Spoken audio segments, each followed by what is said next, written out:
Good morning. Welcome to our weekly Bible talk. We've come here to Exodus chapter 11, so I'd invite you to get your Bibles open there. Just to remind you of the context, for several weeks now, we've been talking about these plagues that God is sending on the nation of Egypt. You'll remember the people of Israel are slaves in Egypt.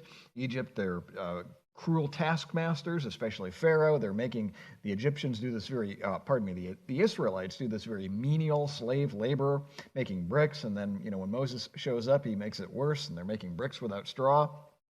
But then through a series of 10 plagues, God is humbling Pharaoh, breaking his will so that he'll let the people of Israel go.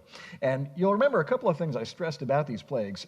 First, in one sense, they're sort of a reversal of the creation account. If you go back to the creation account in Genesis 1 and 2, that creation account, it's about a lot of things, but one of the things that it's about is bringing order out of chaos. There's dry land and earth, and God's organizing everything and putting everything in its proper place and separating the animals from the humans and whatnot. Well, what you see in the plagues is sort of a reversal of all of that. The frogs that are supposed to be out in the swamps come into the village, and what's more, not only into the city, they get into people's beds and whatnot. The separation between light and darkness, that's destroyed, so that it's darkness all the time during the plague of darkness.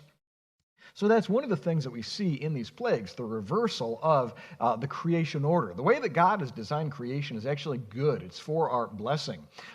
Just the way that God has structured everything. And I won't go into this for the sake of time, but I'm sure you've heard preachers talk before about how if the earth were just slightly further from the sun, slightly closer to the sun, we'd all die. The fact that the moon goes around the earth and creates these tides, those are actually quite essential. I mean, everything in creation, while yes, creation has been cursed by sin, creation still functions the way that it does for our good, for human flourishing. And you see God's love in that.